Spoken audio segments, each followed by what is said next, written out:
2002년 7월 부산 근교 결혼한 지 단 2달 28살 버스기사 한도윤과 26살 꽃집 직원 정민지 부부에게 평범한 행복이 있었습니다. 14층 아파트 신혼집에서 시작된 작은 이상 징후들, 갑자기 고장 난 복도 센서 등 멈춰선 엘리베이터, 정체불명의 초인종 소리, 그리고 7월 31일 운명의 그날 오후 3시 20분 일찍 퇴근한 남편이 집에 돌아왔을 때 아내는 사라져 있었습니다. 살짝 열린 현관문, 소파 밑에 떨어진 깨진 휴대폰, 복도에 남겨진 의문의 발자국.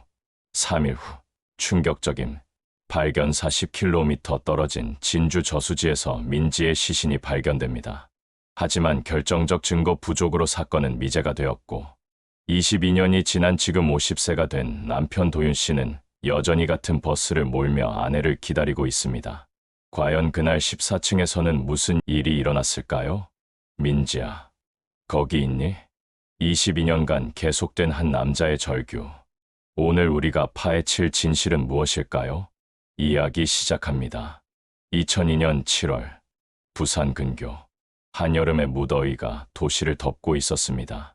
매일 아침 6시 30분 부산 근교 신도시의 버스 차고지에서는 하루가 시작되었죠. 52번 시내버스의 운전석에 앉은 한 남자가 있었습니다. 한도윤, 28살의 버스 기사였습니다. 도윤의 왼손 약지에는 2달 전 끼운 결혼 반지가 반짝였습니다. 아직 새것의 광택을 잃지 않은 그 반지처럼 그의 결혼 생활도 막 시작되었죠. 매일 같은 시간, 같은 노선을 운행하는 단조로운 일상이었지만 그에게는 더없이 소중한 날들이었습니다.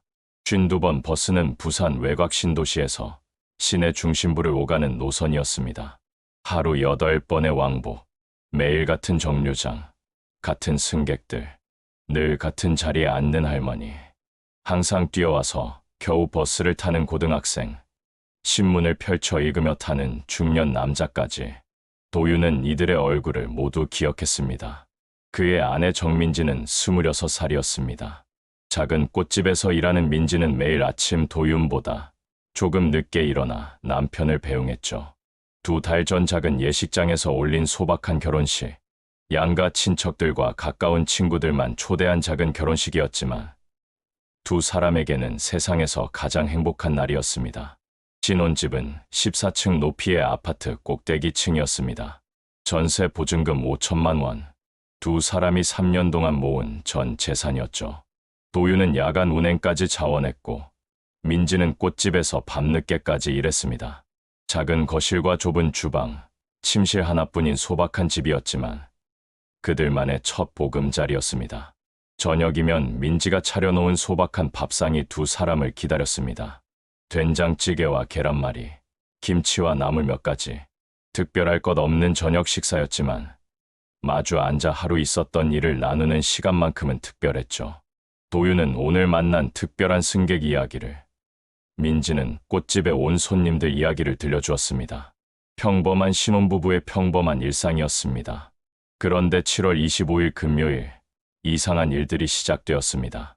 처음 징조는 아파트 복도의 센서등이었습니다. 14층 복도의 센서등이 고장났죠. 관리사무소에 신고했지만 부품을 구해야 한다며 수리가 지연되었습니다. 어두운 복도를 지날 때마다 민지는 도윤의 팔을 꽉 잡았습니다. 그녀의 손에서 미세한 떨림이 전해졌죠. 다음 날은 엘리베이터였습니다. 14층까지 올라가던 중 갑자기 멈춰섰죠. 좁은 공간에 갇혀 10분을 기다려야 했습니다. 폐소공포증이 있던 민지의 얼굴이 창백해졌습니다. 숨이 가빠지고 식은땀이 흘렀죠. 도윤은 아내를 꼭 안아주며 진정시켰지만 그 자신도 불안했습니다. 10년도 안 된 아파트에서 왜 이런 일들이 연달아 일어나는 걸까요? 7월 28일 월요일 저녁, 도윤이 마지막 운행을 마치고 집으로 돌아온 시간은 저녁 8시 30분이었습니다. 평소와 달리 아파트 단지가 이상할 정도로 조용했죠. 늘 들리던 아이들 뛰노는 소리도, 개 짖는 소리도, TV 소리도 들리지 않았습니다. 마치 단지 전체가 숨을 죽이고 있는 것 같았습니다. 현관문을 열고 들어서자 민지가 거실 소파에 앉아 있었습니다. TV도 켜지 않은 채 창밖만 바라보고 있었죠. 도윤이 다가가자 민지가 돌아봤습니다. 그녀의 얼굴에는 불안한 그림자가 드리워져 있었습니다. 민지가 작은 목소리로 말했습니다. 오늘 낮에 이상한 일이 있었다고요. 오후 2시쯤 초인종이 울렸는데 문을 열어보니 아무도 없었다고 했습니다. 그런 일이 30분 간격으로 3번이나 반복되었다고요. 마지막에는 복도 끝에서 누군가의 그림자를 봤다고 했습니다. 도윤은 장난치는 아이들일 거라며 대수롭지 않게 넘기려 했습니다. 하지만 민지의 표정은 심각했죠. 그녀의 직감이 뭔가 위험을 감지하고 있었던 걸까요? 밤 9시 정가. 치띵동. 초인종이 울렸습니다. 도윤이 일어나 현관으로 갔습니다. 도어 스코프로 밖을 확인했지만 복도는 비어 있었죠. 센서 등이 고장나 어두컴컴한 복도에는 아무도 보이지 않았습니다. 5분 후 또다시 초인종이 울렸습니다. 이번에는 도윤이 재빨리 문을 열었습니다. 하지만 역시 텅 빈 복도뿐이었죠. 다만 복도 끝 비상구 쪽에서 문이 닫히는 소리가 희미하게 들렸습니다. 누군가 방금까지 거기 있었다는 뜻이었습니다.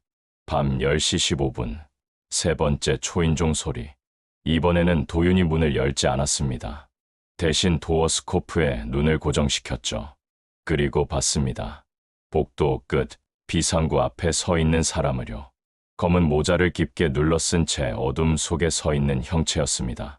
키는 170cm 정도, 검은 옷을 입고 있었죠. 그 사람은 약 1분간 그곳에 서 있다가 천천히 계단으로 사라졌습니다. 도윤의 심장이 빠르게 뛰었습니다. 이것은 단순한 장난이 아니었죠. 누군가가 의도적으로 그들을 관찰하고 있었습니다. 도윤은 현관문 잠금 장치를 다시 확인했습니다. 안전 체인까지 걸었죠. 민지는 이불을 뒤집어 쓰고 몸을 떨고 있었습니다. 그날 밤, 두 사람은 한숨도 자지 못했습니다. 새벽 3시 17분, 현관문 손잡이가 돌아가는 소리가 들렸습니다. 달그라, 달그라. 누군가가 밖에서 문을 열려고 시도하고 있었죠. 다행히 이중 잠금 장치와 안전 체인이 걸려 있어 문은 열리지 않았습니다. 도윤은 야구 방망이를 들고 현관 앞에 섰습니다. 온몸이 긴장으로 굳어 있었죠. 민지는 침실에서 112에 신고하려 했지만 이상하게도 전화가 먹통이었습니다. 휴대전화도 신호가 잡히지 않았습니다. 마치 전파가 차단된 것처럼요. 10분 후 소리가 멈췄습니다. 하지만 두 사람은 날이 밝을 때까지 잠들지 못했죠. 도윤은 현관문 앞을 지켰고 민지는 침실 구석에 웅크려 있었습니다. 두 사람 모두 공포에 떨며 아침을 기다렸습니다. 아침 6시, 첫 햇살이 들어왔습니다. 도윤이 조심스럽게 문을 열고 복도를 확인했습니다. 평소와 다름없는 아침 풍경이었죠. 이웃들이 출근 준비를 하는 소리가 들렸습니다. 마치 지난밤의 공포가 꿈이었던 것처럼요. 하지만 현관문 앞에는 증거가 남아 있었습니다. 진흙이 묻은 발자국이었습니다. 선명한 구두 자국이 현관 앞에서 계단 쪽으로 이어져 있었죠. 발 크기는 약 270mm, 도윤의 280mm보다 작은 크기였습니다. 누군가가 확실히 여기 있었던 것입니다. 도윤은 즉시 관리사무소로 달려갔습니다. 관리소장은 50대 중반의 성실해 보이는 사람이었습니다. 도윤이 CCTV 확인을 요청하자 소장의 얼굴이 어두워졌습니다. 14층 복도 CCTV가 어제부터 고장이라는 것이었죠. 13층과 15층은 정상 작동하는데 유독 14층만 화면이 나오지 않는다고 했습니다. 너무나 절묘한 타이밍이었습니다. 우연이라고 하기엔 너무 의도적이었죠. 도윤은 출근을 포기했습니다. 민지와 진지한 대화를 나눈 끝에 민지가 당분간 친정에 가 있기로 했죠. 민지의 눈에는 공포가 가득했습니다. 떨리는 손으로 짐을 싸면서도 계속 뒤를 돌아봤죠. 마치 누군가 지켜보고 있다는 듯이요. 오후 2시, 민지가 친정으로 떠났습니다. 도윤이 차로 데려다 주었죠. 차 안에서 민지는 도윤의 손을 꼭 잡았습니다. 며칠만 떨어져 있자고, 곧 괜찮아질 거라고 서로를 위로했습니다. 하지만 두 사람 모두 불길한 예감을 떨쳐낼 수 없었죠. 민지가 친정집으로 들어가는 뒷모습을 보며 도윤은 알 수 없는 두려움을 느꼈습니다. 왜인지 이것이 마지막일 것 같은 불안감이 엄습했죠. 그는 고개를 저으며 나쁜 생각을 떨쳐내려 했습니다. 하지만 그의 불안은 현실이 되었습니다. 사흘 후, 민지가 다시 집으로 돌아왔습니다. 친정 부모님이 갑작스레 여행을 떠나시는 바람에 혼자 있기가 무서웠던 것이죠.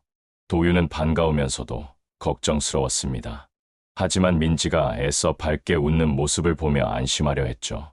7월 31일 목요일, 그날은 유난히 무더웠습니다. 부산의 습한 공기가 온 도시를 짓누르고 있었죠. 도윤은 평소보다 일찍 운행을 마치고 집으로 향했습니다. 마음 한구석의 불안감을 떨쳐낼 수 없었기 때문이었죠. 오후 3시 20분, 아파트에 도착한 도윤은 엘리베이터를 탔습니다. 14층 버튼을 누르는 손가락이 미세하게 떨렸죠. 엘리베이터가 올라가는 동안 그는 계속해서 나쁜 상상을 떨쳐내려 했습니다. 그저 자신의 기우일 뿐이라고, 민지는 집에서 잘 있을 거라고 스스로를 다독였습니다. 14층에 도착했습니다. 엘리베이터 문이 열리자 여전히 어두운 복도가 나타났죠. 센서등은 아직도 고쳐지지 않았습니다. 도윤은 집으로 향했습니다. 그런데 현관문 앞에 다가갈수록 이상한 느낌이 들었죠. 문이 살짝 열려 있었습니다. 도윤의 심장이 멎는 것 같았습니다. 민지는 절대 문을 열어두는 사람이 아니었죠. 특히 최근의 일들 이후로는 더욱 조심스러워했습니다. 도윤은 떨리는 손으로 문을 밀었습니다. 거실은 평소와 똑같았습니다. 소파도, TV도, 식탁도 모두 제자리에 있었죠. 하지만 뭔가 달랐습니다. 너무 조용했어요. 민지가 늘 켜두던 라디오 소리도, 그녀가 좋아하던 음악 소리도 들리지 않았습니다. 도윤이 민지를 불렀습니다. 하지만 대답이 없었죠. 주방으로 갔습니다. 싱크대에는 점심에 사용한 듯한 그릇들이 그대로 놓여 있었습니다. 커피잔에는 커피가 반쯤 남아 있었죠. 아직 따뜻한 기운이 남아 있었습니다. 방금 전까지 누군가 여기 있었다는 뜻이었죠. 침실도 확인했습니다. 빈 방이었습니다. 화장실, 작은 방까지 모두 찾아봤지만 민지는 어디에도 없었죠. 도윤의 불안감이 극에 달했습니다. 휴대전화로 민지에게 전화를 걸었습니다. 하지만 전화는 꺼져 있었죠. 그때 도윤은 거실 바닥에서 뭔가를 발견했습니다. 민지의 휴대전화였습니다. 소파 밑에 떨어져 있었죠. 화면이 깨져 있었습니다. 마치 누군가와 몸싸움을 하다가 떨어뜨린 것처럼 보였습니다. 도윤의 온몸에 소름이 돋았습니다. 다시 현관으로 달려가 도어 스코프로 복도를 확인했습니다. 아무도 없었죠. 하지만 복도 바닥에는 또다시 진흙 자국이 남아 있었습니다. 이번에는 더 선명했습니다. 그리고 그 자국은 계단이 아닌 엘리베이터 쪽으로 향하고 있었죠. 도윤은 즉시 112에 신고했습니다. 경찰이 도착한 시간은 오후 4시 30분이었습니다. 2명의 경찰관이 왔죠. 그들은 집안을 둘러보며 상황을 파악했습니다. 강제로 침입한 흔적은 없었습니다. 창문도 모두 잠겨 있었고 현관문도 부서진 곳이 없었죠. 하지만 분명 민지는 사라졌습니다. 경찰은 주변 탐문 수사를 시작했습니다. 같은 층 이웃들에게 물어봤지만 아무도 이상한 소리를 듣지 못했다고 했죠. 다만 1406호에 사는 김씨 할머니가 증언했습니다. 오후 2시쯤 복도에서 남자 목소리를 들었다고요. 낮고 차가운 목소리였다고 했습니다. CCTV 확인 결과는 더욱 충격적이었습니다.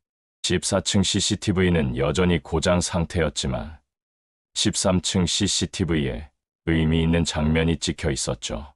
오후 2시 45분, 검은 모자를 쓴 남자가 계단을 올라가는 모습이 포착되었습니다. 그리고 3시 10분, 같은 남자가 무언가 큰 것을 들고 내려가는 모습이 찍혔죠. 그것은 사람 크기의 검은 가방이었습니다. 도윤의 다리에 힘이 풀렸습니다. 그 가방 안에 민지가 있었을 거라는 생각에 온몸이 떨렸죠. 경찰은 즉시 수사에 착수했습니다. 용의자의 인상착의를 토대로 수배령을 내렸죠. 그날 밤, 도윤은 텅 빈 집에 혼자 남았습니다. 민지가 앉아있던 소파, 그녀가 만들어둔 저녁 재료들, 화장대 위에 화장품들, 모든 것이 그대로였지만 민지만 사라졌습니다. 도윤은 밤새 잠을 이루지 못했죠. 민지가 돌아오기를, 이 모든 것이 악몽이기를 간절히 바랐습니다. 하지만 민지는 돌아오지 않았습니다. 다음 날 아침, 충격적인 소식이 전해졌습니다. 부산에서 40km 떨어진 진주의 한 저수지에서 여성의 시신이 발견되었다는 것이었죠. 진원 확인 결과 그것은 정민지였습니다. 26살, 결혼한 지 2달. 민지의 짧은 생은 그렇게 막을 내렸습니다. 도윤은 그 소식을 듣고 그 자리에 주저앉았죠. 믿을 수 없었습니다. 어제까지만 해도 함께 아침을 먹었던 아내가 이제는 영원히 돌아올 수 없는 사람이 되었다는 사실을 받아들일 수 없었습니다. 경찰 수사가 계속되었습니다. 용의자는 곧 체포되었죠. 강철수, 45세. 그는 도윤 가족과 오래전부터 악연이 있던 사람이었습니다. 땅 문제로 원한을 품고 있었죠. 그의 공범 최기훈, 38세도 함께 체포되었습니다. 빚에 시달리던 그는 돈을 받고 강철수를 도왔다고 자백했습니다. 두 사람은 며칠 전부터 도윤 부부를 감시했습니다. 14층 CCTV를 고의로 고장냈고 센서 등도 그들의 소행이었죠. 그들은 도윤이 집을 비운 시간을 노려 민지를 납치했습니다.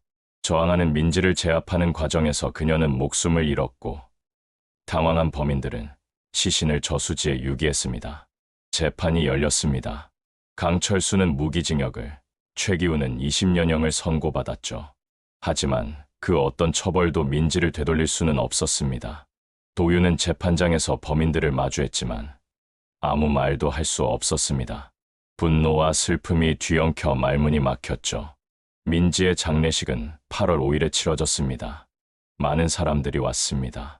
꽃집 동료들, 친구들, 친척들, 모두가 젊은 나이에 세상을 떠난 민지를 애도했죠. 도윤은 영정 사진 앞에 멍하니 서 있었습니다. 웃고 있는 민지의 사진, 결혼식 날 찍은 사진이었죠. 그 후 도윤의 삶은 멈췄습니다. 버스 운전은 계속했지만 그것은 그저 몸이 기억하는 동작일 뿐이었죠. 매일 같은 노선을 달리면서도 그의 머릿속에는 민지와의 추억만이 맴돌았습니다. 집으로 돌아가면 텅 빈 집이 그를 맞이했죠. 민지가 차려놓던 저녁상도, 함께 보던 TV도, 모든 것이 무의미해졌습니다. 22년이 지난 지금도 도윤은 같은 노선을 운행합니다. 나이 50이 된 그는 여전히 혼자입니다. 재혼하지 않았죠. 가끔 버스 안에서 젊은 신혼부부를 보면 22년 전 그날이 떠오릅니다. 행복했던 2달, 그리고 모든 것을 잃은 그 하루가요. 14층 아파트는 지금도 그 자리에 있습니다. 1407호에는 다른 가족이 살고 있죠. 그들은 이 집에서 일어났던 비극을 모릅니다. 하지만 도윤은 매일 그 아파트를 지나칩니다. 52번 버스 노선이 그 앞을 지나가거든요. 그때마다 그는 14층을 올려다봅니다. 민지가 있을 것만 같아서요. 저수지도 여전히 그대로입니다. 잔잔한 수면 아래 그날의 비극이 잠들어 있죠. 가끔 낚시꾼들이 찾아오지만 그들도 이곳에서 무슨 일이 있었는지는 모릅니다. 다만 물이 유난히 차갑다고만 느낄 뿐이죠. 이것이 한도윤과 정민지의 이야기였습니다. 평범한 신혼부부의 평범한 꿈은 단 하루 만에 산산조각 났습니다. 그리고 22년이 지난 지금도 그 상처는 아물지 않았습니다. 도윤은 여전히 그날을 살고 있습니다. 민지가 사라진 2002년 7월 31일에 멈춰선 채로요. 그렇습니다. 이것이 진실이었습니다. 그날 14층에서는 무슨 일이 있었을까요? 어느 평범한 날 아침이었습니다.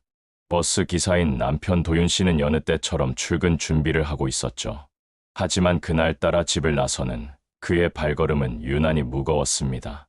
전날 밤 정체불명의 누군가 현관문을 서성였기 때문입니다. 아내 민지 씨는 애써 미소를 지으며 남편을 배웅했습니다. 그것이 부부의 마지막 인사가 될 줄은 그 누구도 알지 못했습니다. 오전 10시 홀로 남은 민지 씨는 청소를 시작합니다. 진공 청소기 소리가 집안의 정막을 깨고 있었죠. 어쩌면 그녀는 소음을 빌어 마음속 불안을 잠재우고 싶었는지도 모릅니다. 시간은 흘러 점심이 지났습니다. 그녀는 손님이 주문한 꽃다발을 만들기 시작했죠.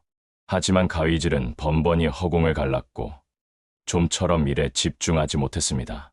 그리고 오후 2시 30분 복도에서 의문의 발소리가 들려왔습니다. 민지 씨의 온몸이 그대로 굳어버렸죠. 발소리는 그녀의 집 현관문 앞에서 정확히 멈춰 섰습니다. 1분, 2분, 숨 막히는 시간이 흘렀습니다. 그때였습니다.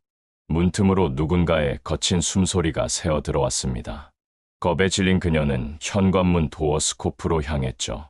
하지만 렌즈는 검은 테이프로 완전히 가려져 있었습니다. 극심한 공포가 그녀를 덮쳤습니다. 오후 3시 정가, 초인종이 울렸습니다. 자신을 택배기사라고 밝힌 한 남자의 목소리였죠. 그런데 이상한 점이 발견됩니다. 잠시 후 민지 씨가 다시 확인한 도어 스코프에선 조금 전까지 붙어 있던 검은 테이프가 사라져 있었던 겁니다. 문 밖에는 실제로 택배 유니폼을 입은 남성이 서 있었습니다. 안도한 민지 씨는 최근 남편의 생일 선물로 주문했던 시계를 떠올렸습니다. 그리고 의심 없이 현관문 도어락을 해제했습니다. 문이 열리는 순간 복도에는 아무도 없었습니다. 택배기사도 상자도 그 무엇도 보이지 않았죠. 바로 그 찰나였습니다. 옆 비상계단에서 검은 마스크를 쓴 남자가 튀어나와 그녀의 입을 막아섭니다. 저항 한번 제대로 하지 못한 채 민지 씨는 집 안으로 끌려 들어갔습니다. 범인은 혼자가 아니었죠. 곧바로 또 다른 남자가 나타나 민지 씨를 제압했습니다. 모든 것은 계획된 듯 일사불란하게 움직였습니다. 그녀가 끌려 나간 복도, 형광등이 깜빡이더니 이내 암흑이 찾아왔습니다. 어둠 속에서 그녀의 신발 한 짝이 벗겨졌지만 그 사실을 아는 사람은 아무도 없었죠. 범인들은 엘리베이터가 아닌 비상계단을 이용해 14층을 빠져나갔습니다.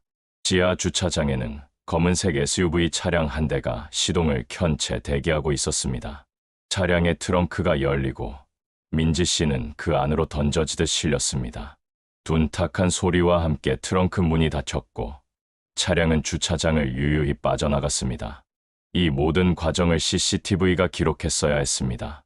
하지만 그날 그 시각 주차장의 카메라는 약속이라도 한 듯 다른 방향을 향하고 있었습니다. 이것은 과연 우연의 일치였을까요? 저녁 7시 아무것도 모른 채 귀가한 남편 도윤 씨는 싸늘하게 식은 집과 마주해야 했습니다. 아내의 핸드백과 휴대폰은 거실 테이블 위에 그대로 놓여 있었죠. 하지만 어디에도 아내의 모습은 보이지 않았습니다. 불길한 예감에 휩싸인 그는 현관 밖으로 뛰쳐나갔습니다. 그리고 아내의 거심이 분명한 하얀 운동화 한 짝을 발견하게 되죠. 도윤 씨는 즉시 경찰에 실종 신고를 했습니다. 현장에 도착한 경찰은 강제 침입의 흔적은 없다고 발표했습니다. 하지만 현관 근처에서 의미를 알 수 없는 자국이 발견되었죠. 결정적인 증거가 되어야 할 14층 복도 CCTV. 확인 결과 사건 당일 오전부터 고장이 나 녹화가 되지 않은 상태였습니다. 너무나도 절묘한 타이밍이었죠. 유일하게 남은 것은 엘리베이터 CCTV 영상이었습니다. 영상에는 오후 2시 50분경 모자를 깊게 눌러 쓴 한 남성이 찍혀 있었습니다. 버스 기사인 도윤 씨는 이 남자가 낯이 익다고 증언했습니다. 며칠을 고민한 끝에 그는 남자의 정체를 기억해냈습니다. 약 3주 전 자신의 버스에 탔던 승객, 종점까지 가지 않고 중간에 내려 바로 이 아파트 단지 방향으로 걸어갔던 바로 그 남자였습니다. 수사는 새로운 국면을 맞았지만 민지 씨의 행방은 여전히 묘연했습니다. 남편의 생일 선물을 기다리던 한 아내는 그렇게 자신의 집 앞에서 소리 없이 사라졌습니다. 평범했던 부부의 행복은 단 몇 시간 만에 산산조각이 나고 말았죠. 과연 그날의 진실은 무엇일까? 우리는 이 비극적인 실종 사건의 전말을 추적해야만 합니다. 한 여성이 사라졌습니다. 남편 도윤 씨는 아내가 사라진 지 24시간이 지나서야 경찰서 의자에 앉아 있었습니다. 초점 없는 그의 눈은 핏발이 서 있었죠. 경찰이 보여준 것은 아파트 엘리베이터 CCTV 화면. 시간은 오후 2시 47분. 민지 씨가 사라지기 직전의 시각이었습니다. 화면 속에 한 남자가 있습니다. 모자를 깊게 눌러 쓴 채 고개를 숙이고 있었죠. 그의 손에는 검은 가방 하나가 들려 있었습니다. 그 순간 도윤 씨의 기억 한 조각이 떠오릅니다. 사건 발생 3주 전 자신의 버스에 탔던 한 남자. 유독 이상한 행동을 보였던 승객이었습니다. 남자는 버스 안에서 계속 뒤를 돌아보았고 종점이 아닌 곳에서 급하게 내렸습니다. 그가 향한 곳은 바로 도윤 씨의 아파트 단지 방향이었습니다. 경찰은 즉시 수사를 확대했습니다.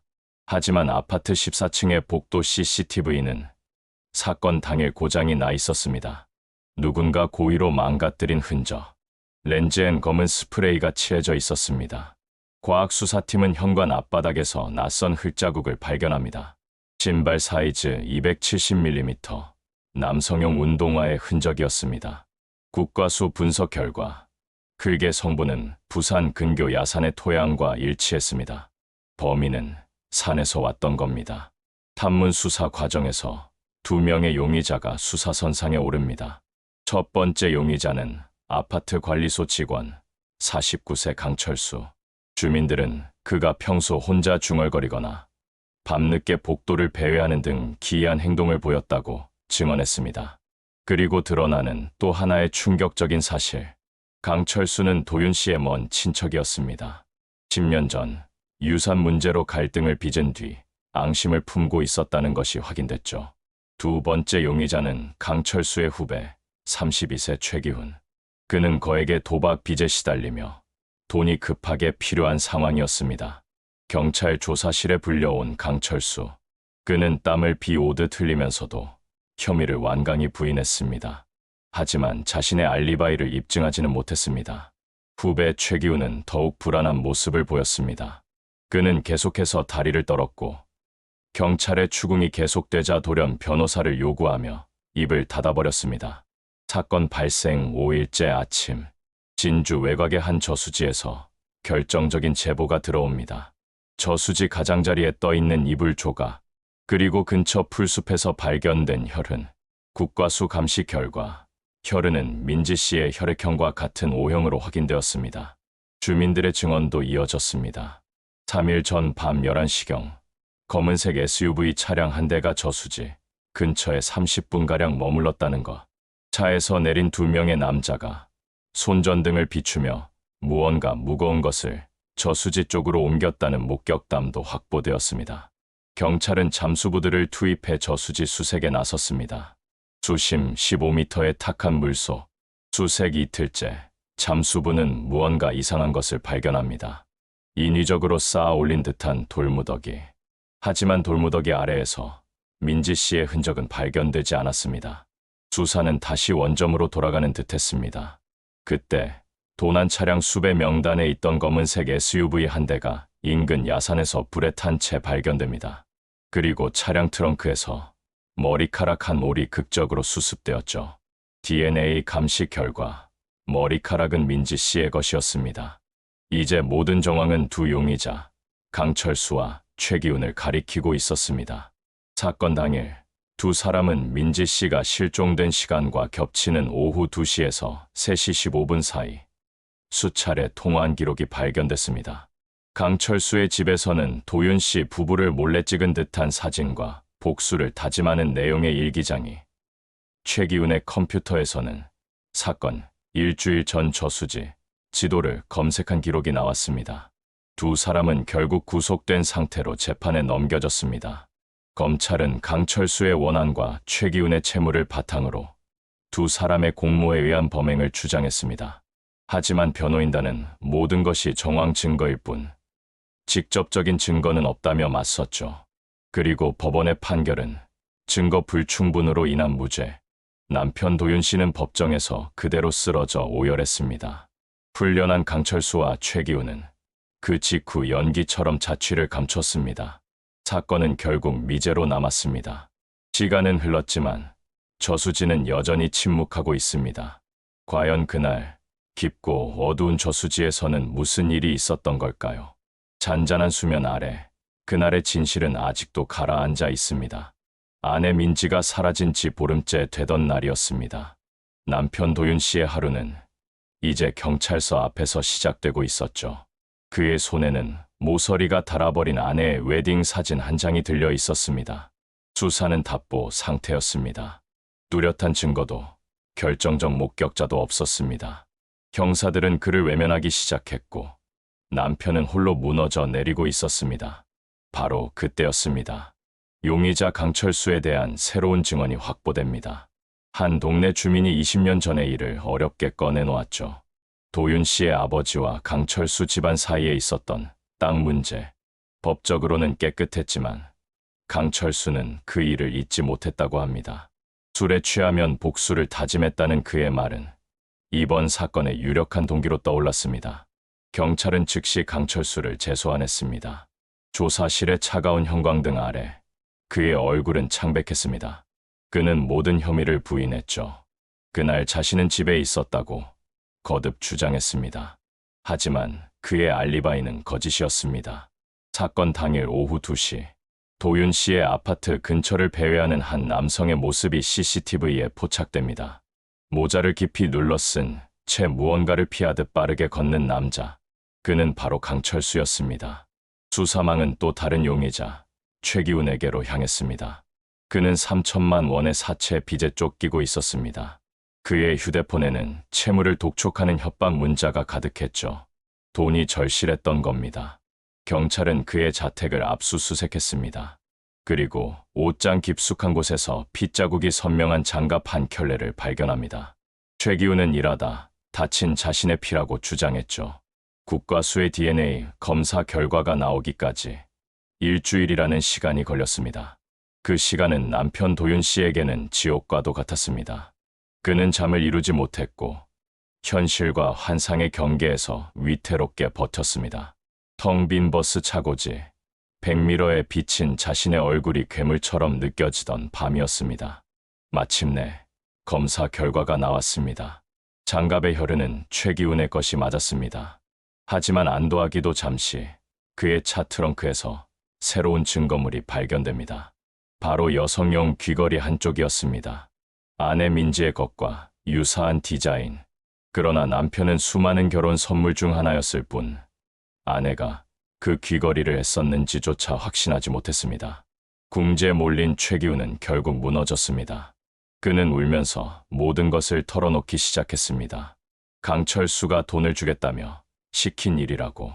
자신은 그저 망을 봤을 뿐 범행을 직접 저지르지는 않았다고 말입니다. 두 용의자의 진술은 정면으로 엇갈렸습니다. 한 명은 상대를 지목했고 다른 한 명은 모든 것을 부인했습니다. 물증이 부족한 상황, 수사는 다시 원점으로 돌아가는 듯 보였습니다. 사건은 점점 사람들의 기억 속에서 잊혀갔습니다. 하지만 남편 도윤 씨는 결코 잊을 수도 멈출 수도 없었죠. 그러던 어느 날 밤, 한 통의 전화가 걸려옵니다. 저수지 인근 주유소 CCTV에 단서가 포착되었다는 경찰의 연락이었습니다. 화면 속에는 저수지를 향해 사라지는 검은색 SUV 한 대. 마침내 흐릿한 번호판의 일부가 확인됩니다. 그 차의 소유주는 놀랍게도 강철수의 처남이었습니다. 강철수가 범행을 계획하고 최기훈이 망을 보고 처남이 차를 제공했다. 퍼즐 조각이 하나씩 맞춰지기 시작합니다. 하지만 여전히 가장 중요한 조각이 비어 있었습니다. 아내 민지는 대체 어디에 있는 것일까? 용의자들은 변호사를 선임한 채 굳게 입을 닫아버렸습니다. 그렇게 또 한 달의 시간이 흘렀습니다. 수사는 사실상 중단된 상태. 남편 도윤 씨는 매일 버스의 운전대를 잡았습니다. 그날도 그는 텅 빈 시내를 달리고 있었습니다.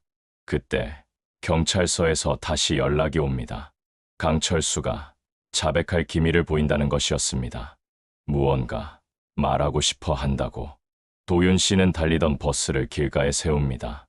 그리고 경찰서를 향해 미친 듯이 뛰기 시작했습니다. 그가 달려가는 길의 끝에 있는 것은 과연 희망일까요? 아니면 더 깊은 절망일까요?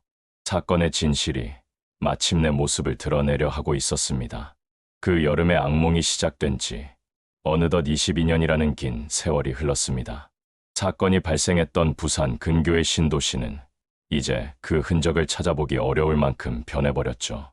하지만 남편 도윤 씨의 시간은 22년 전 그날 밤에 멈춰 있었습니다. 도윤 씨는 여전히 버스를 몰았습니다. 매일 같은 노선을 같은 시간에 오갔습니다. 희끗희끗해진 머리카락과 조금은 굽어버린 등 세월의 흔적은 역력했지만 그의 눈빛만은 날카롭게 살아있었죠. 승객이 버스에 오를 때마다 그는 한 명 한 명의 얼굴을 집요하게 살핍니다. 특히 모자를 깊게 눌러 쓴 남자가 타는 날이면 심장은 어김없이 거세게 요동쳤습니다. 때로는 지독한 환상이 그를 괴롭혔습니다. 뒷자리에 앉은 한 여인의 뒷모습이 아내 민지 씨인 것처럼 보일 때가 있었죠. 하지만 황급히 돌아보면 그곳엔 낯선 얼굴만이 있을 뿐이었습니다. 그럴 때마다 도윤 씨의 손은 미세하게 떨려왔고 그는 더욱 세게 운전대를 붙잡아야만 했습니다. 사건의 또 다른 현장인 진주 외곽의 저수지. 그곳은 22년째 깊은 침묵을 지키고 있었습니다. 대대적인 수색이 끝난 이후 주민들의 발길은 끊겼습니다. 밤이 되면 자욱하게 피어오르는 물안개와 바람이 스치는 소리는 마치 누군가의 울음소리처럼 들려왔죠. 한 동네 노인은 그날 밤 검은 SUV 한 대와 무언가를 힘겹게 끌고 가던 두 남자를 목격했다고 증언했습니다. 하지만 유일한 목격자의 증언은 증거 불충분으로 수사에 큰 힘을 싣지 못했습니다. 사건의 핵심 용의자로 지목됐던 두 사람, 관리소 직원 강철수와 민지의 동창 최기훈. 그들의 삶 역시 사건의 미스터리처럼 흘러갔습니다. 강철수는 사건 1년 뒤 돌연 부산을 떠나 전국을 떠돌다 한적한 시골 마을에 정착했습니다. 그는 술에 취하면 늘 자신은 억울하다는 말을 되뇌었다고 합니다. 그러나 그의 눈은 항상 무언가에 쫓기는 듯 불안하게 흔들렸습니다. 최기훈의 삶은 더욱 비참하게 무너져 내렸습니다. 주변의 의심 어린 시선 속에 그는 결국 모든 것을 잃고 노숙자로 전락했죠. 어느 겨울밤 그는 홀로 그 저수지를 찾아 한참 동안이나 물속을 들여다봤다고 합니다. 무언가 말하려는 듯 입술을 달싹였지만 끝내 아무 말도 하지 않은 채 돌아섰습니다. 경찰은 미제 사건 전담팀을 통해 재수사를 시도하기도 했습니다. 발전된 DNA 감식 기술, 통신 기록 분석, 하지만 너무 많은 시간이 흐른 뒤였습니다. 증거는 훼손되거나 사라졌고 관련자들의 기억 또한 흐릿해져 갔습니다. 가족들의 시간 역시 그날 이후 상처 속에 멈춰 있었습니다. 민지 씨의 가족들은 매년 7월이면 사진 한 장만 덩그러니 노인 제사상을 차렸습니다. 이제 80이 훌쩍 넘은 노모는 눈물마저 말라버린 채 그저 딸의 사진을 멍하니 바라볼 뿐이었죠. 분노로 가득 찼던 남동생의 마음엔 이제 깊은 체념만이 자리 잡았습니다. 도윤 씨의 하루는 22년째 똑같이 반복되고 있었습니다. 새벽 5시 그는 늘 2잔의 커피를 내립니다. 한 잔은 자신의 것, 그리고 나머지 한 잔은 아내 민지 씨의 몫이었죠. 그는 커피가 모두 식을 때까지 말없이 식탁을 지켰습니다. 퇴근 후에는 습관처럼 경찰서로 향했습니다. 새로운 소식은 없는지 담당 형사는 언제나처럼 미안한 표정으로 고개를 저을 뿐이었죠. 그러면 도윤 씨는 또다시 내일 오겠다는 말을 남기고 돌아섰습니다. 그러던 어느 날 한 통의 익명 편지가 도착했습니다. 발신인이 없는 봉투. 떨리는 손으로 편지를 연 그의 눈에 짧은 문장이 들어왔습니다. 미안하다. 하지만 말할 수 없다. 저수지 북쪽을 보라. 도윤 씨는 즉시 이 사실을 경찰에 알렸습니다. 대대적인 수색이 다시 시작됐지만 저수지 북쪽에서는 아무것도 발견되지 않았습니다. 경찰은 누군가의 잔인한 장난일 가능성에 무게를 두었죠. 하지만 도윤 씨는 믿었습니다. 진실을 아는 누군가가 보내는 신호라고. 그날 이후 그는 매일같이 저수지 북쪽을 파헤치기 시작했습니다. 세월은 많은 것을 바꿔놓았습니다. 사건이 벌어졌던 아파트는 재개발로 사라졌고 낡은 CCTV 기록들 또한 모두 폐기되었습니다. 마치 그날의 비극을 지워내려는 듯 모든 것이 변해갔습니다. 하지만 진실은 여전히 그 자리에 있었습니다. 사건이 잊혀갈 무렵 한 젊은 기자가 이 낡은 기록을 다시 펼쳐들었습니다.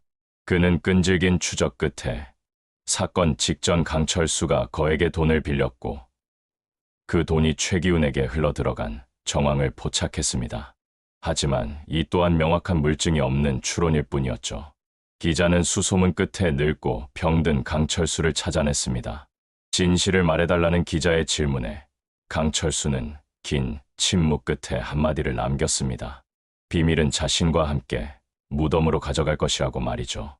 저수지는 여전히 말이 없습니다. 수심 15m, 탁한 물속에 그날의 진실을 품은 채 말입니다. 어느덧 60을 훌쩍 넘긴 도윤 씨. 그는 오늘도 지팡이를 짚고 저수지를 찾습니다.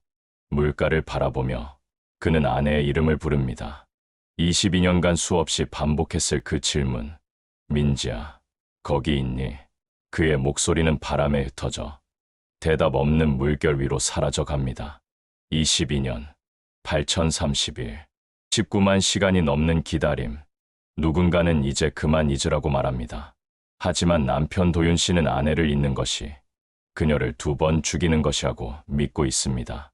진실이 밝혀질 그날까지, 숨이 멎는 그 순간까지 그는 이 기다림을 멈추지 않을 것입니다. 이것은 22년 전 그 여름밤에 멈춰버린 한 남편의 지독한 사랑이자 아직 끝나지 않은 우리 사회의 비극입니다.